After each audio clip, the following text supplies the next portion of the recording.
Good evening, everyone. Welcome back to today's live session. I'm so excited to have you back here for another incredible conversation we're going to have. We're on session number 63, and over the past many months and weeks, we've evolved, we've grown together, we've succeeded together.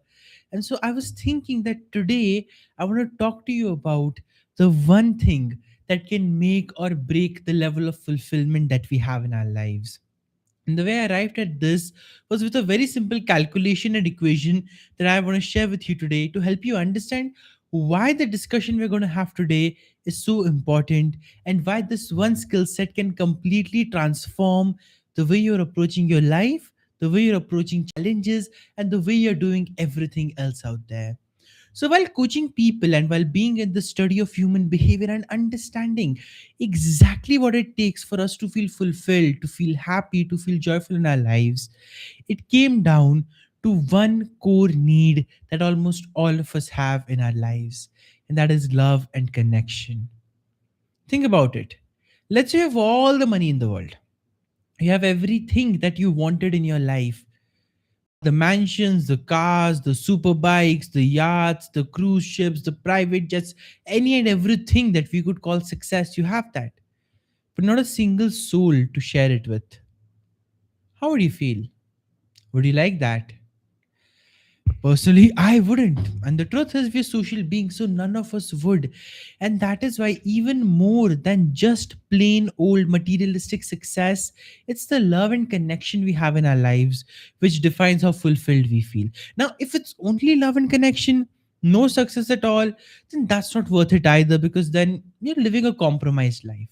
What I'm talking about is that when everything is aligned, when everything is sorted for people and still they feel unfulfilled, still they feel like life's not worth it, still they feel that they need something outside themselves to feel alive again, that's only because this love and connection is missing. And one of the reasons it's missing is not because we are lonely, it's not because we don't have people, but it's because we don't know how to relate well with the people that are there in our lives, be it in a personal context or a professional context. When we think about relationships, I want to break the word down for you. The word relationship comes from the word to relate, and that's an action. We think relationships are just something that we have in our lives, friendships are something we have in our lives. And if it's a family, it's passed down to us since we were born. If it's a romantic relationship, it's someone we choose. But we often think of relationships as having, never as doing, never as being. But actually, relationships are actions. Relationships are not just a stamp paper that says, okay, these two people are in a relationship. What makes a relationship are the actions that two people take to create a bond strong enough, which makes it easy for the both of them to relate well with each other. I'm going to repeat that again. A relationship is created when two people take all the actions required to build a bond between each other, which makes it easy to relate with each other rather than difficult to relate with each other. And that's why relationships don't just require a feeling of love, they require skills. And one of the most important skills you can build to relate well with yourself and to relate well with others is learning how to turn your conflicts into moments of connection. There are so many times in our lives that challenges come up in our connections, and it's common for that to happen. It's not that it's a big deal or something very bad. No, it happens with everyone in almost every single relationship. I'm not just saying this from my life, I'm saying this from the experience I've had coaching people through breakups, divorces, family disputes, professional challenges, office politics, and so much more. The one thing that can lessen our pain and unnecessary emotional impact is to believe that it's okay and that it happens. Whenever there's a misunderstanding and whenever there's a conflict in your relationships, the problem that happens is half the time we're in denial. We don't even want to acknowledge or accept the fact that, you know what, something has gone wrong here. And because we don't accept that fact, here's what happens. Rather than looking at the conversation from a normal lens, we start projecting our hurt and our negative emotions onto the other person. And rather than looking at their action or their words or the point of conflict as bad, we start looking at the person as bad, and that's the biggest mistake we can make. Here's the reason I say that. I'm not saying bad people do not exist. I'm not saying manipulative people do not exist. I'm not saying that there will never be anyone who has no malicious intentions against you. There can always be someone or the other with that. But here's what I want to say.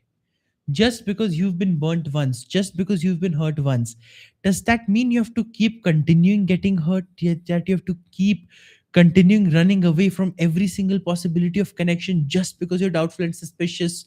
No, not at all. Yes, it's good to be aware about people. It's good to be aware about whether their energy is aligning with yours or not, what their intentions really are. But do you need to become a Sherlock Holmes and assume that this person is out to get you and there is always some malicious intention that you have to decode and understand from their clues and all that stuff? No, it's not. Half the people in the world do not even have the time to create all these intricate stories and problems and challenges. So, if it's a first conflict or if it's a small thing, the best thing you can do for the relationship and for yourself is to give the other person the benefit of the doubt. Don't approach it from a negative lens. Don't think, oh, this person is bad. Think of it this way: this person is whoever this person is. They behaved in a bad way, they behaved in a wrong way. Why is that? What's triggering that? And once you think of it from this lens, whatever the point of conflict may be, doesn't matter. You will be able to develop something that's very important in effective management of conflicts and challenges, and that is compassion. Half the time, we stop dealing with the problem and we start demeaning the person. And I'm not saying it does not mean you don't have to be assertive. It does not mean you don't have to be direct or clear where you need to be. But here is what it means. In your office, let's say, if there's been a spat with your colleague and things are just not working out, rather than saying that person is a menace, that person doesn't do things at all, he only expects me to do all the work and then he wants to hog all the credit, you're jumping onto character and character associations here. When you jump onto character associations, you blind yourself to the fact that duality can exist in people's lives, that people can be good and behave in bad ways both, that people can have the right intentions and still end up hurting you because they were not aware, and that people can have a good heart and still end up doing things that might seem very heartless and cold to you. So, in those moments, if you're okay with sabotaging every connection in your life and if you're okay with being lonely, go out there, assume suspicion. But if you don't want that, and if you're really willing to trust people and to open up your heart, then give people the benefit of the doubt. Maybe once, maybe twice. But if you see, okay, the same thing is happening again and again, consciously, despite you giving the person a benefit of the doubt, then there you're more than free to think about all the other possibilities and to have honest conversations about those possibilities rather than running away. Which brings me to the second important thing for having the courage to have those honest conversations. Because here's the thing: on one hand, in our minds, we know, okay, I'll handle it, I'll do it. But when we come to speaking to the person, we avoid, we run away. Like, what will he or she think? Should I say this or should I not say this? And we're panicking, and our heart is rising, and our speech is getting a little bit slurry, it's getting a bit slow, it's getting a bit breathy and full of air, and that's not conveying confidence to the other person. And there, if you try to have a conversation, the person's already going to be on the defensive, and you're not going to be able to handle the conflict. It doesn't matter if you caused it or the other person caused it. I want to clarify this here. It doesn't matter if the understanding was from your end or from their end. If you're not approaching it from a place of calmness and confidence, you will not have a good conflict resolution and you will not have the opportunity to turn whatever mess has happened into a possibility for better future connection. That's the reason breakups that can be avoided happen so often. That's the reason divorces that can easily be settled in between people, if they just communicate to each other, end up going through the grueling cycles of a court case. Not because the people didn't have the capability to continue the relationship, they just weren't aware of the skills and they were too stuck up on all these different associations and all these different negativities. And rather than acting from calmness, They were acting from anger, they were acting from fear, they were acting from what will happen, what will not happen. And rather than putting the relationship first and having that clarity of why I'm communicating, they wanted to communicate to tell the other person, see how right I am. In fact, a lot of people do this. When they're talking about their suffering, they're talking about their problems, they'll go even deeper than when they talk about their success. Why? Because then they can convey to you, see how right I am, I'm suffering the most. And maybe it's because of you, maybe they want to put some blame on you, you never know. But if you can stay calm throughout all of that, and if you can look at again that conflict as this person is behaving this way, rather than the fact that this person has bad intentions at heart, a lot of the hard feelings will dissolve away, which will give you the courage to the next thing, and that is have an honest conversation. Because now you're able to address the problem compassionately. Rather than attacking the person's character, you're asking for accountability on their behavior. You're asking for accountability on their words, on the things they may have said. And when you do that, right, here's a beautiful thing that happens. You always get your answers, and you always either end up with a good connection or a better connection. Now, let me explain you the difference between the two. You can end up with a good connection if the person understands, if the person also deals with the conversation maturely and is willing to show up the way you are, with courage, with calmness, with clarity, and with assumptions of good intentions at heart. This is the recipe for rekindling connections. Or maybe the person doesn't. Maybe all the person does is deflect blame back on you. Maybe they're not ready to accept responsibility for whatever may be in their life. Maybe they're not aligning with your values the way you thought they would. Be it a friendship, be it a relationship, doesn't really matter. There you'll then understand. Now I have scope for a better connection, because if I let this person go, that would be the right thing to do. I know you didn't expect me to mention this point in a video about connection, but here's the thing. Sometimes some connections are not meant to last, and that's completely fine. That's all right. Rather than staying stuck up on it, like, no, I only want this, like that baby, that 5 year old kid who's throwing a tantrum because he or she only wants that one Barbie doll or that one car or that one dress. And you know how a child throws tantrums, right? In your adult life, you do the same when you cannot let go of your relationships. Like, no, I only want this person, I only want this idea, I only want this connection.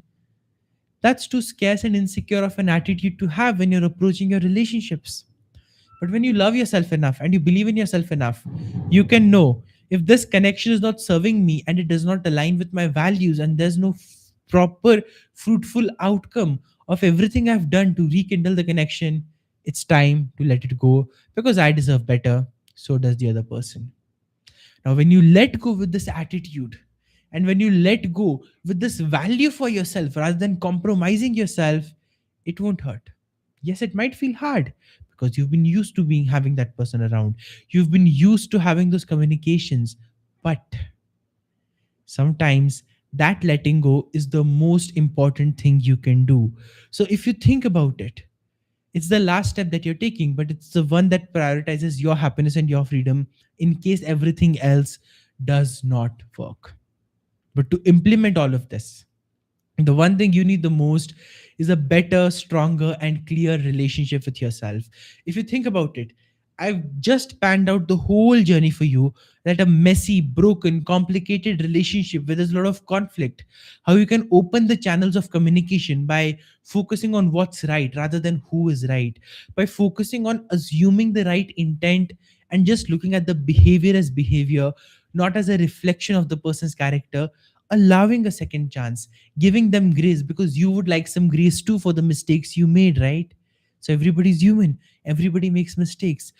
And when that happens, trust builds, trust grows, and relationships get better. But if that doesn't happen and you notice the same things repeating again, then you know, I tried my best, I gave my best. I do not have the time or resources or luxury or love to waste on a connection that is not valued. So I'm okay in letting go, not with a grudge, but with love and relaxation, because life is a cycle of catch and release. Catch and release, catch and release. Some people will be with you forever, some won't. That's the way life goes. What I want you to think about is the conflicts you're facing right now and the problems that are going on in those situations. What can you do, and how can you implement these 4 steps that I showed you to have a better conversation rather than just fighting like 5-year-old kids? We're all adults here. Let's explore our maturity and our sincerity by putting our egos aside and focusing on the right outcome for everyone, focusing on playing the win win game. The day you can have this attitude, your relationships will go to the next level. So, your assignment for today, if you'd like one, that is to think about that one relationship and take some action to correct it. Take some action to rebuild it. Take some action to look at what you want from it. And even before that, ask yourself, do I want that connection back or not? If the answer is yes, take it. If the answer is no, leave it behind. You are allowed to let go. You are allowed to make decisions that serve you and your needs. There's nothing wrong with that. So I hope this helped you. I hope this gave you a bit more clarity on how chaos and conflict can turn into connection. And as you take action on it, I'm sure you will see even more growth and success happening up ahead. Thank you so much for being here today. And I'll see you once again tomorrow with a new discussion at 8:30 p.m. IST. Bye. See you soon.